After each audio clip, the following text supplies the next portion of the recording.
एक बार की बात है, गौतम बुद्ध के एक शिष्य ने यह प्रश्न किया कि हे भगवान, कर्म क्या है। गौतम बुद्ध मुस्कुराए और उन्होंने जवाब दिया, वत्स, मैं तुमको एक कहानी सुनाने जा रहा हूँ। इस कहानी के माध्यम से तुम सभी शिष्य यह समझ जाओगे कि कर्म क्या है। एक राजा था, वह अपने मंत्री के साथ देश का भ्रमण करने निकला।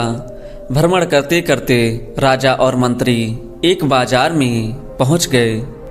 उस बाजार में राजा का ध्यान एक दुकानदार के ऊपर गया। उस दुकानदार को देखते ही राजा के मन में ना जाने क्यों यह विचार आया कि मैं इस दुकानदार को कल फांसी की सजा दे दूं। यह बात राजा ने अपने मंत्री को बताया। मंत्री कुछ बोले उससे पहले राजा उस दुकानदार के दुकान के सामने से आगे निकल चुके थे और दूसरी बात करने लगे। मंत्री बहुत ही चिंतित हो गया। वह यह बात नहीं समझ पा रहा था कि दुकानदार की गलती क्या है। दुकानदार से बिना कुछ बात किए, बिना कुछ सोचे समझे महाराज ऐसा फैसला लेने के बारे में क्यों सोच रहे हैं। राजा और मंत्री भ्रमण करने के बाद राज दरबार वापस चले गए। मंत्री को रात भर नींद नहीं आई। सुबह जागने के बाद मंत्री एक साधारण प्रजा का रूप बनाकर उस दुकानदार के पास गया और उस दुकानदार से पूछा कि तुम क्या बेचते हो। दुकानदार ने जवाब दिया, मैं चंदन की लकड़ी बेचता हूँ। फिर मंत्री आसपास के लोगों से दुकानदार के बारे में पूछना शुरू किया। सबने जवाब दिया कि दुकानदार किसी से बोलता नहीं है, हमेशा दुखी रहता है। मंत्री को बात समझ में आ गई। मंत्री फिर वापस दुकानदार के पास गया और उस दुकानदार से पूछा, तुम दुखी क्यों रहते हो। दुकानदार ने बताया, मैं दुखी इसलिए रहता हूँ क्योंकि मेरी दुकान पर लोग आते हैं, चंदन की लकड़ियाँ सूंघते हैं और बोलते हैं बहुत ही सुंदर है, बहुत ही अच्छी महक है, लेकिन कोई खरीदता नहीं है, इसलिए मैं बहुत दुखी रहता हूँ। मंत्री दुकानदार की बात सुनकर खुद भी भाव विभोर हो गया। कोई भी दुकानदार दुखी क्यों ना हो अगर उसके दुकान का कोई भी सामान खरीदा ना जाए, जबकि सामान में कोई कमी ना हो। मंत्री सोचने लगा कि यह दुकानदार अपने दुखों की वजह से इतना दुखी रहता है, परंतु राजा इस दुकानदार को फांसी पर क्यों लटकाना चाहते हैं। अर्थात राजा के मन में आए हुए विचारों का उत्तर अभी तक मंत्री को मिला नहीं था। मंत्री ने फिर दुकानदार से पूछा, भाई तब तुम क्या करोगे अगर तुम्हारे दुकान की सारी चंदन की लकड़ियाँ ऐसे ही रखी की रखी रह जाएंगी। दुकानदार ने गुस्से भाव में बोला, हाँ मैं जानता हूँ मेरे चंदन की लकड़ियाँ ऐसे ही रखी रह जाएंगी, कोई नहीं खरीदेगा, इसलिए मैं सोचता हूँ कि हमारे देश का राजा जल्दी से मर जाए। अगर वह जल्दी से मर जाता तो मैं उस राज दरबार में उस राजा के दाह संस्कार के लिए अपने चंदन की लकड़ियाँ देता, जिससे मुझे कुछ पैसे मिल जाते और इस बाजार के अलावा बाकी के लोगों को भी मेरे चंदन की लकड़ियों के बारे में पता चलता, तो फिर शायद कुछ न कुछ लोग मेरे दुकान से चंदन की लकड़ियाँ खरीदने जरूर आते। मंत्री दुकानदार की बात को सुनकर सब कुछ समझ गया और उसके मन में एक विचार आया। मंत्री ने दुकानदार से चंदन की कुछ लकड़ियाँ खरीदी।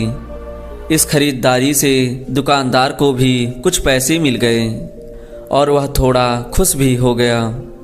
मंत्री चंदन की लकड़ियों को लेकर वापस राज दरबार चला आया। राज दरबार पहुंचकर मंत्री ने उन चंदन की लकड़ियों को राजा के समक्ष रख दिए और बोला कि हे राजन, ये चंदन की लकड़ियाँ उसी दुकानदार ने आपको भेंट किया है जिस दुकानदार को आप फांसी देने के लिए सोच रहे थे।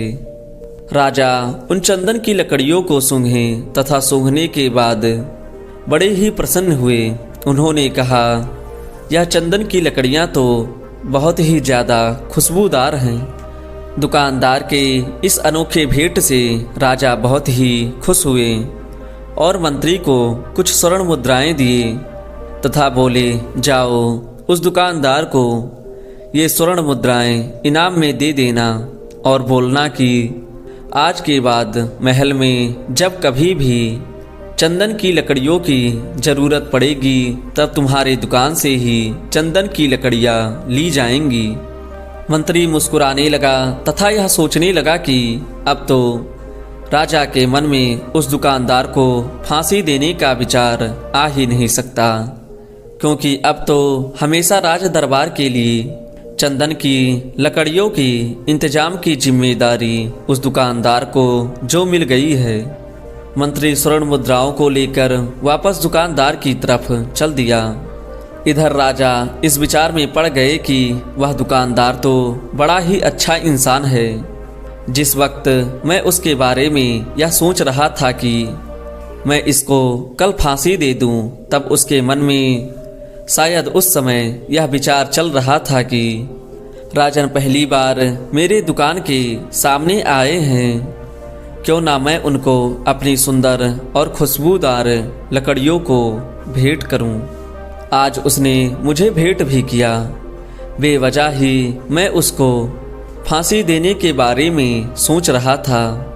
इधर मंत्री दुकानदार के पास पहुंच गया। मंत्री ने राजा के द्वारा दी गई स्वर्ण मुद्राओं को दुकानदार को देते हुए कहा कि जिन चंदन की लकड़ी को कल मैं खरीद कर ले गया था, उन चंदन की लकड़ियों को राजा ने बहुत ही पसंद किया और इनाम के तौर पर तुमको यह कुछ स्वर्ण मुद्राएं दिए हैं। दुकानदार बहुत ही खुश होने लगा। साथ ही साथ मंत्री ने उस दुकानदार को यह भी बताया कि अब आज के बाद राज दरबार में जब कभी भी चंदन की लकड़ियों की ज़रूरत पड़ेगी तो सारी चंदन की लकड़ियाँ तुम्हारे दुकान से ही ली जाएंगी। दुकानदार मंत्री की बात सुनकर बहुत ही खुश हो गया। मंत्री ने दुकानदार से पूछा, क्यों भाई, तुम तो राजा के बारे में इतना बुरा भला सोचते थे, लेकिन देखो राजा तुम्हारी कितनी चिंता करते हैं। राजा कितने अच्छे हैं। राजा अपनी प्रजा के बारे में कभी भी गलत नहीं सोचते। दुकानदार मंत्री की बात से सहमत हो गया और बहुत दुखी हुआ। दुकानदार मंत्री से बोला, मैं राजा के बारे में कितना गलत सोचता था। राजा तो बड़े ही अच्छे हैं, बड़े ही भले राजा हैं। भगवान करे कि राजा की बहुत ही लंबी आयु हो। यह बात सुनकर मंत्री भी बहुत खुश हुआ और फिर मंत्री वहाँ से वापस राज दरबार को चला गया। और यहीं पर गौतम बुद्ध ने अपनी इस कहानी को समाप्त कर दिए। और फिर अपने शिष्यों से उन्होंने पूछा कि आप बताओ कि कर्म क्या है। किसी शिष्य ने कहा, कर्म बोले हुए शब्द हैं। किसी शिष्य ने कहा, कर्म वाणी है। तो किसी ने कहा, कर्म सोच है। तो किसी शिष्य ने कहा, कर्म भावना है। सभी ने अपने अपने विचार गौतम बुद्ध के सामने रख दिए। अपने सारे शिष्यों का जवाब सुनने के बाद गौतम बुद्ध ने बताया कि कर्म हर इंसान के खुद के विचार होते हैं। हमारे विचार जैसे रहेंगे हम वैसे ही कर्म करेंगे और उन्हीं विचारों के द्वारा किए हुए कर्म हमारे सुख और दुख के लिए उत्तरदायी होंगे। अर्थात हमारे विचार अगर गलत हैं तो हमारे द्वारा किए हुए कर्म भी गलत होंगे तथा इसका परिणाम भी गलत निकलेगा। परिणाम स्वरूप हम दुखी रहेंगे। अगर हमारे विचार सही रहेंगे तो हम सही कर्म करेंगे। सही कर्म करेंगे तो फिर सही फल मिलेगा जिससे हम सुखी रहेंगे।